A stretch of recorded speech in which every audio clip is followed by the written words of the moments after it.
یہ بہت بڑی جاتی ہے. حضرت علامہ ہاشم کشمی مجدد صاحب علیہ الرحمہ کے خلیفہ زبدۃ المقامات والے، وہ فرماتے ایک میرا سید زادہ دوست تھا، وہ حضرت امیر معاویہ رضی اللہ تعالیٰ عنہ کے متعلق اچھی رائے نہیں رکھتا تھا. اس نے جب یہ خط پڑھا، یہ 251 نمبر یہ خط ہے جس میں آپ نے حضرت امام مالک علیہ الرحمہ کا یہ فتویٰ بیان فرمایا کہ آپ جو سیدنا صدیق اکبر رضی اللہ تعالیٰ عنہ کا گستاخ، فاروق اعظم کا جو گستاخ ہے، اس کی جو سزا ہے امیر معاویہ رضی اللہ تعالیٰ عنہ، عمر بن عاص رضی اللہ تعالیٰ عنہ کی سزا کے گستاخ کی بھی وہی سزا. تو اس نے غصے کی وجہ سے مکتوبات امام ربانی کو زمین پر پٹخ دیا. کہا یہ کیسی نامعقول بات شیخ احمد نے کہی. اور غصے میں وہ سید زادہ حضرت مولانا ہاشم کشمی کو بیان کرتا ہے کہ میں سو گیا، خواب میں حضرت شیخ سردی مجدد الفانی علیہ الرحمہ تشریف لے آئے. یہ بزرگ اتنے اخلاص والے تھے کہ جہاں جہاں ان کی کتابیں پڑھی جاتی ہیں اللہ تعالیٰ انہیں بتا دیتا ہے کہ فلاں تمہاری کتاب پڑھ رہا ہے. تو آپ حضرت امام ربانی علیہ الرحمہ آ گئے. وہ سید زادہ کہتے ہیں میرے کان سے مجھے پکڑا اور فرمانے لگے کہ تو میرے کلام پر اعتراض کرتا، اگر تجھے میرے کلام کی صداقت کا یقین نہیں تو آؤ میں تجھے شہنشاہ ولایت مولا حیدر کرار کی بارگاہ میں لے کر چلتا ہوں، تمہیں میں یقین دلوا دیتا ہوں، وہ بھی یہی مسئلہ بیان کریں گے جو میں نے بیان کیا. یہ سنیو، یہ تمہارا عقیدہ. فرماتے ہیں وہ لے کر مجھے ایک بہت بڑے باغ میں لے گئے اور وہاں آگے ایک خوبصورت خواب میں کہتے ہیں میں نے ایک خوبصورت بلڈنگ دیکھی، اس کے اندر ایک نورانی وجیح شخصیت موجود ہے. حضرت شیخ سندی ان کے پاس تشریف لے گئے، بڑے ادب تواضع کے ساتھ انہیں ملے. تو ان کی آپس میں دور سے دیکھتا رہا، باہم گفتگو جاری ہے. تھوڑی دیر کے بعد مجھے بلوایا تو حضرت شیخ سندی فاروقی علیہ الرحمہ فرماتے ہیں کہ یہ ہیں شہنشاہ ولایت جناب مولا حیدر کرار حضرت علی المرتضیٰ رضی اللہ تعالیٰ عنہ، ان سے پوچھ لو. تو حضرت علی المرتضیٰ رضی اللہ تعالیٰ عنہ نے اس سید زادے سے فرمایا کہ نبی کریم علیہ السلام کے اصحاب کے متعلق کسی قسم کا تان دل میں نہیں لانا. میرے بھائی سنیں، جب نبی کریم علیہ السلام کے سامنے بات ہو حضور انکار نہ فرمائے تو پھر یہ صحابی کا قول نہیں رہتا، یہ حضور کی حدیث تقریری بن جاتی ہے. حضور کی حدیث تقریری ہے. یہ صرف حضرت عبداللہ بن عمر کی تصدیق نہیں، یہ نبی کریم علیہ السلام کی حدیث تقریری کا انکار ہے. حضور علیہ السلام کے سامنے یہ جملے کہے جاتے تھے. شہنشاہ ولایت سے پوچھا، ان کے صاحبزادے نے پوچھا محمد بن انفیہ نے کہ جناب حضور کے بعد سب سے بہتر کون ہے؟ تو حضرت سیدنا علی المرتضیٰ رضی اللہ تعالیٰ عنہ نے خود ارشاد فرمایا خیر الناس بعد النبی صلی اللہ علیہ وسلم ابو بکر. کیا یہ جھگڑے والی بات ہے؟ صحابہ میں تو کوئی جھگڑا نہیں تھا. یہ شیعوں کی بولی سنیوں کے مدرسوں میں، سنیوں کے سٹیجوں پر یہ ظلم ہے. سنیوں کے نام پر پلنے والوں، سنیوں کے نام سے نذرانے لینے والوں، آشیوں کی بولی ہمیں سکھاتے ہو.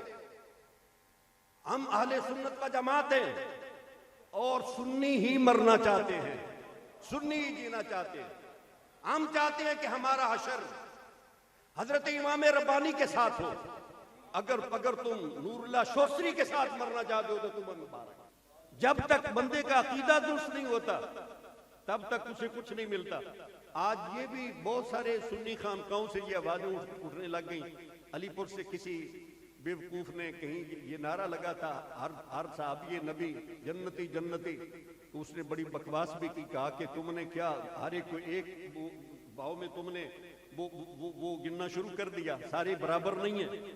تو اس پر حضرت امام ربانی علیہ الرحمہ فرماتے ہیں اسی خط میں آگے جا کر آپ فرماتے ہیں مما یعلم ان الانکار عن بعض انکارهم عن جمیعہم. کسی ایک صحابی کے شرف صحابیت کا انکار سارے صحابہ کی شرف صحابیت کے انکار کو لا دینا. سیدنا امیر معاویہ رضی اللہ تعالیٰ عنہ، ان کی اگر یہ مشاجرات ہیں تو ان کا ہمارے بزرگوں نے جواب دیا. اس مشاجرے کی وجہ سے، جھگڑے کی وجہ سے حضرت سیدنا امیر معاویہ رضی اللہ تعالیٰ عنہ شرف صحابیت سے معروم نہیں ہو گئے. خط تو لمبا ہے، اس پر بہت کچھ بھی ہے. اور آپ ارشاد فرماتے ہیں شرف صحابیت میں سارے صحابہ برابر کے شریک ہیں. اور شرف صحابیت صرف شرف صحابیت یہ ایسا شرف ہے کہ بعد میں آنے والے کامل اولیاء کرام کو بھی وہ کمالات حاصل نہیں ہوئے جو نبی کریم علیہ السلام کے اصحاب کو صرف ایک ایمان کے ساتھ زیارت کی وجہ سے حاصل ہو گئے. فاعوذ باللہ من الشیطان الرجیم بسم اللہ الرحمن الرحیم لا يستوي منكم من أنفق من قبل الفتح وقاتل أولئك أعظم درجة من الذين أنفقوا من بعد وقاتلوا وكلا وعد الله الحسنى والله بما تعملون خبير صدق الله العظيم وبلغنا رسوله النبي الكريم الأمين وقال تعالى إن الله وملائكته يصلون على النبي يا أيها الذين آمنوا صلوا عليه وسلموا تسليما الصلاة والسلام عليك يا سيدنا يا رسول الله وعلى آلك وأصحابك يا سيدنا يا حبيب الله. حمد و صلاة کے بعد ذی قدر علماء کرام بالخصوص مفتی اعظم پاکستان جامع معقول و منقول شیخ الحدیث و تفسیر استاد العلماء حضرت علامہ مولانا مفتی منیب الرحمن صاحب اطال اللہ عمرہ، صاحبزادگان والا شام حضرت مولانا محمد فضل عثمان صاحب مجاہد اہل سنت حضرت مولانا فضل حق صاحب، دیگر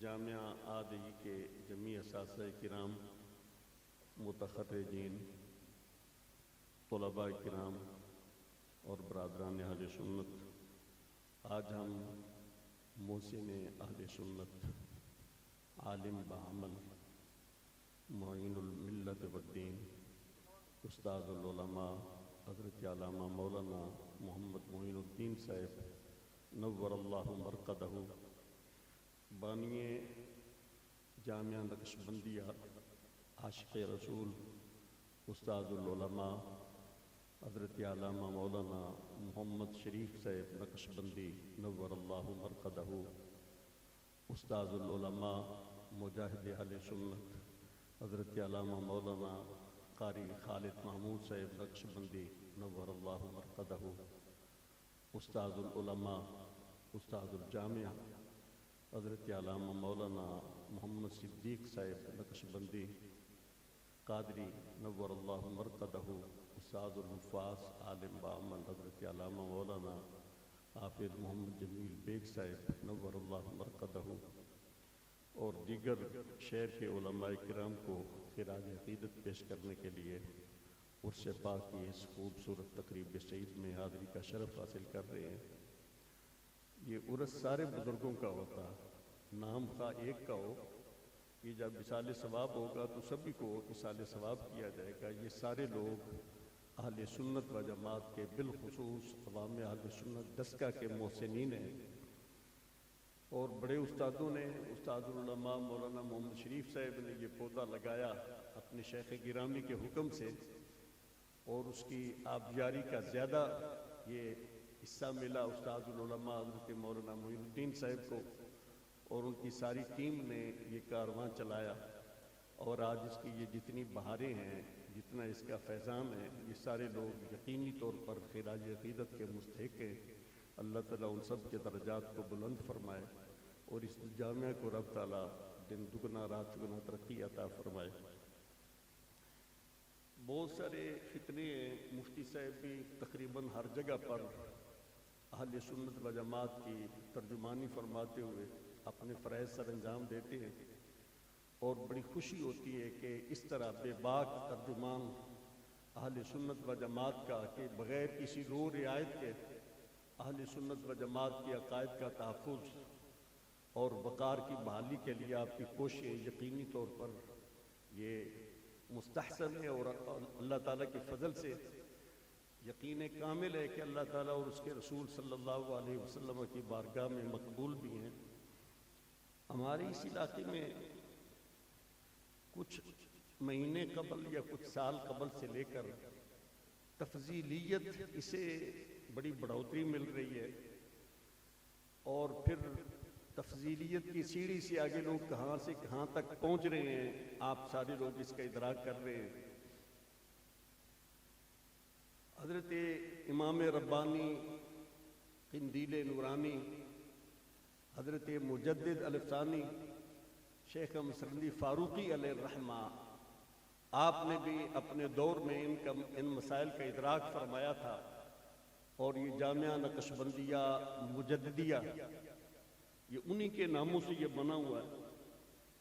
ہماری اکثر مساجد میں، یعنی جو ہم بریلی شریف سے تعلق رکھنے والے ہیں، ہماری مساجد میں اکثر مساجد میں یہ عبارت لکھی ہوتی ہے، اس جامعہ، کوئی مدرسہ ہو تو جامعہ، اگر مسجد ہو تو جامع مسجد، اس کے جملہ سٹاف، خطیب، امام، مؤذن، اگر جامعہ ہے تو اس کا سارا سٹاف، اساتذہ، ناظم، مؤتمم، یہ شیخ محقق حضرت علامہ عبدالحق محدث دہلوی علیہ الرحمہ، امام ربانی مجدد الفسانی شیخ مسرندی فاروقی علیہ الرحمہ، اور امام اہل سنت مجدد مئت حاضرہ حضرت امام احمد رضا فاضل بریلوی علیہ الرحمہ، ان کے عقائد کے مطابق ہوں گے۔ اگر کہیں انحراف ہوا تو اسے اپنی اس ڈیوٹی سے فارغ کر دیا جائے گا۔ ہم نے جامعہ مدینۃ العلم کے وہ بیلاد میں بھی ہم نے یہ لکھا ہے کہ اگر آنے والی نسلوں میں بھی اگر کسی بندے نے ان بزرگوں کی عقائد سے انحراف کیا تو جامعہ مدینۃ العلم کے ساتھ خواب حضرت مولانا محمد نواز علیہ الرحمہ کی اولاد میں سے ہو، اس کا کوئی تعلق نہیں ہوگا۔ یہ بہت ضروری ہے۔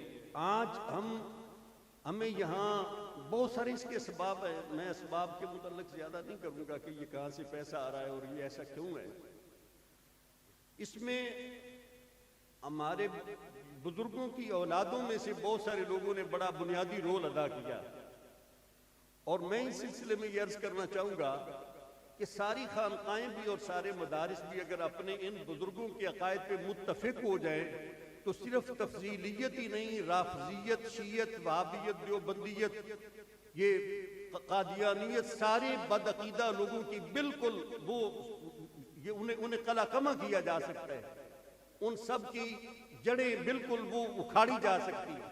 لیکن حضرت مجدد الفسانی علیہ الرحمہ، آپ کے مکتوبات شریف ہم نے جامعہ مدینۃ العلم میں حضرت امام ربانی علیہ الرحمہ کے 7 مکتوبات جو بالخصوص عقائد سے متعلق ہیں، ہم نے وہ جامعہ میں طلباء کو پڑھانے شروع کر رکھے ہیں۔ یہ شرح عقائد کے ساتھ، چونکہ امام ربانی علیہ الرحمہ بھی آپ مجتہد ہیں، آپ ارشاد فرماتے ہیں کہ مجھے ابتدائی احوال میں مصطفیٰ کریم علیہ السلام نے ارشاد فرمایا تھا کہ تو از مجتہدین علم کلام ہے۔ اے شیخ احمد، آپ علم کلام کے مجتہدین میں سے ہیں، اور آپ کی واقعتاً تحقیقات وہ دیدنی ہیں۔ آپ ارشاد فرماتے ہیں اخروی نجات کے لیے، مکتوب نمبر ہے 59، سید محمود کی طرف آپ نے یہ خط لکھا تھا۔ آپ نے ارشاد فرمایا اخروی نجات کے لیے 3 چیزوں کا ہونا ضروری ہے، پھر جا کر آخرت میں نجات میسر ہوگی۔ ایک علم اور ایک عمل، اور تیسری چیز اخلاص۔ آپ فرماتے علم کے 2 شعبے ہیں، ایک وہ علم ہے جو ہمارے اعمال کا متکفل ہے، جس سے ہمیں اعمال کی راہیں ملتی ہیں، وہ ہے علم فقہ، اور دوسرا وہ علم ہے جو ہمارے افکار و نظریات کی اصلاح کرتا ہے، وہ ہے علم کلام۔ اور امام ربانی علیہ الرحمہ فرماتے ہیں نخستین فرض بر عقلاء اصلاح عقائد بموجب آرائے صاحبہ فرقہ ناجیہ اہل سنت شکر اللہ تعالیٰ سایہم و بے اتباعی بزرگواراں نجات میسر نہ گردد۔ آپ فرماتے ہیں پہلا فرض جو عقلاء پر واجب ہے وہ یہ کہ ہر انسان اپنا عقیدہ اہل سنت و جماعت کی آراء کے مطابق درست کرے۔ پہلی چیز عقیدے کی اصلاح، یہ باقی ساری چیزیں، طریقت بھی، آگے وہ عمل بھی، یہ ساری چیزیں اس کے بعد ہیں۔ جتنے یہ ہمارے صوفیاء ہیں یہ جب بھی کسی خانقاہ پر کسی صوفی کے پاس گئے سب سے پہلے انہوں نے عقیدے کی اصلاح کی دولت عطا فرمائی.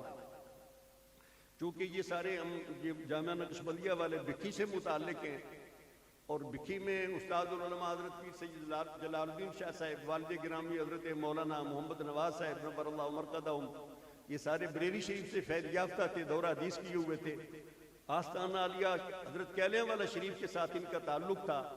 وہاں کے بانی تاجدار حضرت کیلیاں والا شریف ان کا تشیع کی طرف میلان تھا ابتداء. جب اعلیٰ حضرت شیر ربانی حضرت میاں شیر محمد صاحب شرکپوری علیہ الرحمہ کی بارگاہ میں پہنچے تو سب سے پہلے حضرت شیر ربانی علیہ الرحمہ نے حضرت سید نور الحسن شاہ صاحب علیہ الرحمہ کو عقیدہ اہل سنت و جماعت کی دولت عطا کی. جب تک بندے کا عقیدہ درست نہیں ہوتا تب تک اسے کچھ نہیں ملتا. آج یہ بھی بہت سارے سنی خانقاہوں سے یہ آوازیں اٹھنے لگ گئیں. علی پور سے کسی بیوقوف نے کہیں یہ نعرہ لگا تھا ہر صحابی نبی جنتی جنتی، تو اس نے بڑی بکواس بھی کی، کہا کہ تم نے کیا ہر ایک کو ایک باؤ میں تم نے وہ گننا شروع کر دیا، سارے برابر نہیں ہیں. تو اس پر حضرت امام ربانی علیہ الرحمہ فرماتے ہیں اسی خط میں آگے جا کر آپ فرماتے ہیں مما یعلم ان الانکار عن بعض انکارهم عن جمیعهم، کسی ایک صحابی کے شرف صحابیت کا انکار سارے صحابہ کی شرف صحابیت کے انکار کو لازم ہے. سیدنا امیر معاویہ رضی اللہ تعالیٰ عنہ، ان کی اگر یہ مشاجرات ہیں تو ان کا ہمارے بزرگوں نے جواب دیا. اس مشاجرے کی وجہ سے، جھگڑے کی وجہ سے حضرت سیدنا امیر معاویہ رضی اللہ تعالیٰ عنہ شرف صحابیت سے معروم نہیں ہو گئے. خط تو لمبا ہے، اس پر بہت کچھ بھی ہے، اور آپ ارشاد فرماتے ہیں شرف صحابیت میں سارے صحابہ برابر کے شریک ہیں. اور شرف صحابیت صرف شرف صحابیت یہ ایسا شرف ہے کہ بعد میں آنے والے کامل اولیاء کرام کو بھی وہ کمالات حاصل نہیں ہوئے جو نبی کریم علیہ السلام کے اصحاب کو صرف ایک ایمان کے ساتھ زیارت کی وجہ سے حاصل ہو گئے. اور مشاجرات کے متعلق آپ نے صرف خلاصہ عرض کر رہا ہوں کیونکہ میں بھی اصل میں مفتی صاحب کا خطاب سننا چاہتا ہوں، اور مفتی صاحب کے خطابات واقعی اہل سنت و جماعت کے علماء کے لیے، اساتذہ کے لیے، محتمموں کے لیے اور عوام الناس کے لیے بہت اکثیر ہے، یعنی اس میں رہنمائی ملتی ہے. فاروق اعظم کی ہے وہی صدا گستاخ حضرت امیر معاویہ رضی اللہ عنہ. اور آج یہ لوگ بکواس کرتے ہیں نبی کریم علیہ السلام کی شرف صحابیت کو، اور اگر کوئی تفضیل کا اپنا افضلیت کا معاملہ ہوتا تو بڑے بڑے ہمارے خطیب ایسے بےہودہ جملے بکتے ہیں. حضرت امام ربانی علیہ الرحمہ فرماتی ہیں حضرت سیدنا صدیق اکبر رضی اللہ عنہ کی افضلیت وہ مسئلہ ہے جس پر نبی کریم علیہ السلام کے ظہری زمانہ پاک میں صحابہ کرام علیہ رضوان متفق ہو چکے تھے. بخاری اس پر دال ہے. حضرت عبداللہ بن عمر رضی اللہ عنہ کا یہ فرمان سنن ابی داود میں تو یوں ہے کنا نقول ورسول اللہ حی افضل هذه الامه بعد نبی صلی اللہ علیہ وسلم ابو بکر، کہ نبی کریم علیہ السلام کے بعد اگر اس امت میں سب سے بزرگ ترین کوئی شخصیت ہے تو جناب سیدنا صدیق اکبر ہے. کسی خطیب نے یوں بھی کہا کنا نقولو وہ دل پوچھا کہ میرے بھائی سنیں، جب نبی کریم علیہ السلام کے سامنے بات ہو حضور انکار نہ فرمائے تو پھر یہ صحابی کا قول نہیں رہتا، یہ حضور کی حدیث تقریری بن جاتی ہے. حضور کی حدیث تقریری ہے، یہ صرف حضرت عبداللہ بن عمر کی تصدیق نہیں، یہ نبی کریم علیہ السلام کی حدیث تقریری کا انکار ہے. حضور علیہ السلام کے سامنے یہ جملے کہے جاتے تھے. شہنشاہ ولایت سے پوچھا، ان کے صاحبزادے نے پوچھا محمد بن انفیہ نے کہ جناب حضور کے بعد سب سے بہتر کون ہے؟ تو حضرت سیدنا علی المرتضیٰ رضی اللہ تعالیٰ عنہ نے خود ارشاد فرمایا خیر الناس بعد النبی صلی اللہ علیہ وسلم ابو بکر. کیا یہ جھگڑے والی بات ہے؟ صحابہ میں تو کوئی جھگڑا نہیں تھا. یہ شیعوں کی بولی سنیوں کے مدرسوں میں، سنیوں کے سٹیجوں پر یہ ظلم ہے. سنیوں کے نام پر پلنے والوں، سنیوں کے نام سے نذرانے لینے والوں، عاشقیوں کی بولی ہمیں سکھاتے ہو۔ ہم اہل سنت و جماعت ہیں اور سنی ہی مرنا چاہتے ہیں، سنی ہی جینا چاہتے ہیں۔ ہم چاہتے ہیں کہ ہمارا حشر حضرت امام ربانی کے ساتھ ہو۔ اگر تم نور اللہ شوستری کے ساتھ مرنا چاہتے ہو تو تم مبارک۔ حضرت امیر معاویہ رضی اللہ تعالیٰ عنہ مشاجرات کے متعلق بالکل مختصر، میں نے تو وہ سارا مضمون ہی وہ بالکل کہیں صرف انتخاب کر رہا ہوں، صرف یہ بات کہنا چاہتا ہوں، یہ حضرت شاہ عبدالعزیز محدث دہلوی علیہ الرحمہ نے بھی یہ استدلال فرمایا اور حضرت امام ربانی علیہ الرحمہ آپ کا بھی یہ استدلال ہے۔ آپ فرماتے ہیں صحابہ کرام علیہ الرضوان کی جو بامی جنگیں تھیں، مشاجرات تھے، جھگڑے تھے، وہ ہوا و ہوس کی وجہ سے نہیں تھے، تعصب کی وجہ سے نہیں تھے، وہ اجتہادی خطا تھی۔ حضور شہنشاہ ولایت رضی اللہ تعالیٰ عنہ قصاص کا معاملہ مؤخر کرنا چاہتے تھے اور وہ قصاص فی الفور حضرت سیدنا عثمان غنی رضی اللہ تعالیٰ عنہ کے قاتلین سے لینا چاہتے تھے۔ یہ اجتہاد تھا اور اس اجتہاد میں حضرت سیدنا شہنشاہ ولایت جناب مولا حیدر کرار رضی اللہ تعالیٰ عنہ حق پر تھے، دوسری طرف حق نہیں تھا، لیکن اس کے باوجود ان کے متعلق زبانیں تان دراز کرنے کی اجازت نہیں، اور نہ ہی اس عمل کے باوجود ان پر فسق یا کفر کا فتویٰ لگ سکتا، اور نہ ہی اس سے شرف صحابیت ختم ہو سکتا۔ قرآن کریم میں بھی یہ واقعہ موجود ہے۔ یہ تو دو صحابہ کی جنگ ہے نا، چلو صحابہ کی دو دھڑوں کی جنگ کہہ لیں۔ قرآن کریم میں حضرت شاہ عبدالعزیز علیہ الرحمہ آپ ارشاد فرماتے ہیں دو نبیوں کا جھگڑا موجود ہے، سیدنا ہارون علیہ السلام اور سیدنا موسیٰ علیہ السلام۔ سیدنا ہارون علیہ السلام پیچھے تھے، خلیفہ تھے۔ حضرت سیدنا موسیٰ علیہ السلام طور پر تشریف لے گئے، واپس آئے تو آپ نے قوم کو بچڑے کی عبادت کرتے ہوئے پایا، بڑا غصہ ہوئے، غضبناک ہوئے، تو آپ نے اپنے بھائی کی داڑھی بھی پکڑ لی، سر کے بال بھی پکڑ لیے، یجرہ الیہ، انہیں گھسیٹا بھی۔ قرآن کریم پارہ 9 میں، پارہ 16 سورہ طٰہٰ میں یہ واقعہ موجود ہے۔ یجرہ الیہ، آپ نے سر کے بال پکڑے، داڑھی پکڑی اور انہوں نے گھسیٹا بھی۔ حضرت ہارون علیہ السلام نے فرمایا تھا لا تاخذ بلحیتی ولا براسی انی خشیت ان تقول فرقت بین بنی اسرائیل۔ آپ فرماتے ہیں دو نبی جھگڑے ہیں، ایک نبی نے دوسرے کی داڑھی پکڑی، سر کے بال پکڑے اور انہیں اپنی طرف گھسیٹا۔ کیا رب تعالیٰ نے اس عمل کی وجہ سے ان میں سے کسی ایک کو شرف نبوت سے معزول کیا؟ کیا لوگوں پر ان کا ادب ختم ہو گیا؟ تعظیم نبوت ختم ہو گئی؟ اگر دو نبی آپس میں جھگڑیں تو کفر نہیں ہو سکتا، اور نہ ہی ان کا شرف نبوت ختم ہوتا، نہ ہی لوگوں پر ان کی تعظیم ختم ہوتی ہے۔ اگر دو صحابہ آپس میں لڑ پڑیں تو ان کی تعظیم بھی باقی رہتی ہے، شرف صحابیت بھی باقی رہتا ہے۔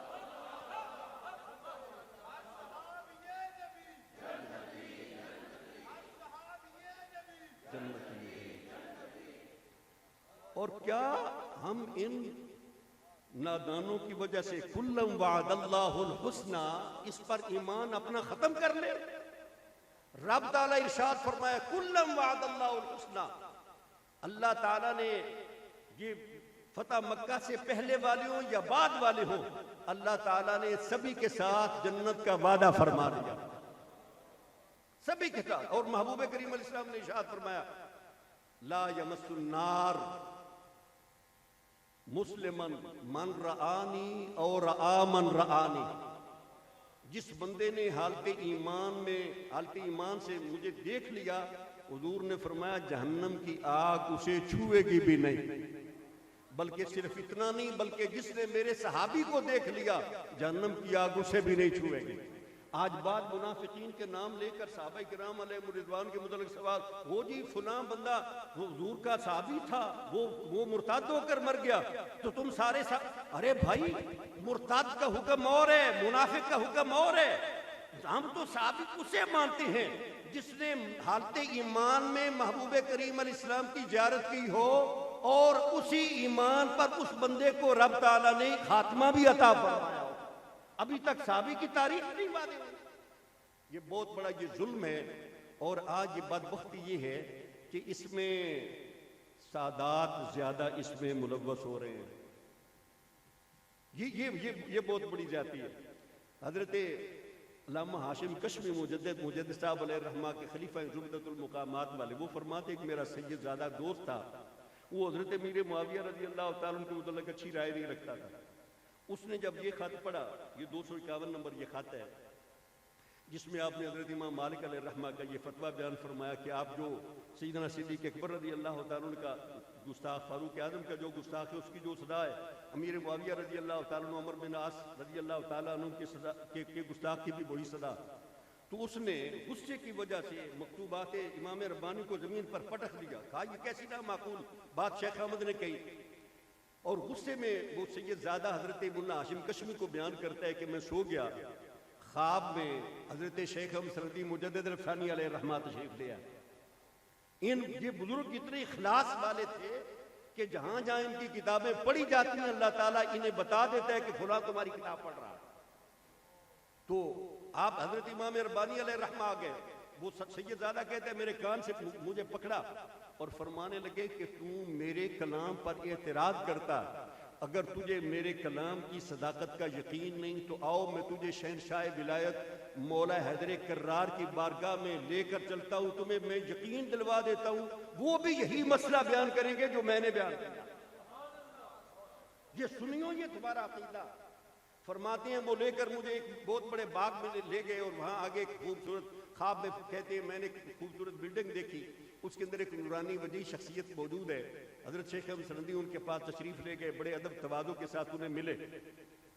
تو ان کی آپس میں دور سے دیکھتا رہا، باہم گفتگو جاری ہے. تھوڑی دیر کے بعد مجھے بلوایا تو حضرت شیخ احمد سندی فاروقی علیہ الرحمہ فرماتے ہیں کہ یہ ہیں شہنشاہ ولایت جناب مولا حیدر کرار حضرت علی المرتضیٰ رضی اللہ تعالیٰ عنہ، ان سے پوچھ لو. تو حضرت علی المرتضیٰ رضی اللہ تعالیٰ عنہ نے اس سید زادے سے فرمایا کہ نبی کریم علیہ السلام کے اصحاب کے متعلق کسی قسم کا تان دل میں نہیں لانا. کسی قسم کا، ہم جانتے ہیں یہ ان جملوں کا یہ ترجمہ ہے، ہم جانتے ہیں کہ ہم بھائیوں کے درمیان کن نیتوں کے ساتھ منازعات واقع ہوئے. ہم جانتے ہیں کہ ہم بھائیوں کے درمیان رحماء بینہم، ہم بھائیوں کے درمیان کن نیتوں کے ساتھ منازعات واقع ہوئے. اور شیخ احمد کے کلام پر بھی آئندہ اعتراض نہیں کرنا. امام ربانی فرماتے ہیں لیکن اس کے باوجود میرے دل سے کدورت ختم نہ ہوئی. تو شہنشاہ ولایت رضی اللہ تعالیٰ عنہ نے فراست ایمانی سے وہ سب کچھ دیکھ لیا. فرمانے لگے شیخ احمد ابھی تک اس کے سر سے وہ کدورت ختم نہیں ہوئی، اسے ایک تھپڑ مارے. تو آپ شاہ صاحب نے بیان کیا کہ حضرت شیخ احمد سندی علیہ الرحمہ نے مجھے ایک تھپڑ مارا جس سے میری ساری بے ادبی ختم ہو گئی اور رب تعالیٰ نے مجھے محبوب کریم علیہ السلام کے سارے صحابہ کا ادب اور تادیب عطا فرمایا. یہ ہے عقیدہ حقہ اہل سنت و جماعت. اور مطلع القمرین میں اور یہ آخری جملہ کیا ہے، اے بھی بڑی ساڈے اپنا علماء جڑے نا وہ ساڈے سنیاں نو دھوکا دینے واسطے ایک نواں ایک شوشہ جناب خلافت بلا فصل، اے خلافت دنیاوی تے خلافت دینی. آشا وکلا یہ تقسیم حضور کے صحابہ کے درمیان خلافت کی نہیں تھی. حضرت قاضی ثناء اللہ پانی پتی علیہ الرحمہ ارشاد الطالبین میں یہ ارشاد فرماتے ہیں، مالا بدہ منہ بہت خوبصورت کتاب ہے، درس نظامی کے انصاب میں تھی. اب یہ اختصار کی وجہ سے اور بھی بہت ضروری چیزیں پڑھنے پڑھانے والی جس وجہ سے بعض مدارس میں یہ نہیں پڑھائی جاتی. گجرانوالا میں الحمدللہ مالا بدہ منہ ابھی تک پڑھائی جاتی ہے. ارشاد الطالبین میں حضرت قاضی صاحب فرماتے ہیں حضرت مجدد فرمود، یہ مسئلے کا جواب ہے جو لاہور کے کسی شیخ الاسلام کہلانے والے تھے، اہل سنت و جماعت کے نام تھوپا اور شیعوں نے اس پر بغلیں بجائیں. کہا جو بات ہم سنیوں کو 14 صدیوں میں نہیں منوا سکے وہ طاہر القادری نے منوا دی. حضرت قاضی صاحب نے فرمایا حضرت مجدد فرمود کہ اصحاب رسول بعد وصال رسول بیعت با ابا بکر و عمر و عثمان و علی رضوان اللہ علیہ مجمعین کردند. مقصود ای بیعت فقط امور دنیا نہ بود بلکہ کسب کمالات باطنی ہم بود. آپ فرماتی ہیں کہ نبی کریم علیہ السلام کے اصحاب نے حضور کے بعد جو خلفائے راشدین کی بیعت کی ہے یہ صرف امور دنیا کی بیعت نہیں تھی بلکہ اسی بیعت کے ساتھ انہوں نے کسب کمالات باطنی بھی کیا. یہ اہل سنت و جماعت کے عقائد ہے اور یہ اہل سنت و جماعت کی مرکزی اور پرانی قدیمی درسگاہ ہے اور یہاں سے ہمیشہ ہر دور میں اہل سنت و جماعت کے عقائد کا درس ملا. اللہ تعالی ہم متعلقین کو جتنے جامعہ کے ساتھ وابستگان ہیں اور جامعہ کے اساتذہ کی جتنی اولادیں ہیں مولا کریم ہم سب کو اسی سچے عقیدے اہل سنت و جماعت پہ استقامت عطا فرمائے, اسی پر موت عطا فرمائے اور قیامت والے دن انہی عقیدے کے حاملین کے ساتھ ہم سب کا رب تعالی حشر فرمائے. وما علینا.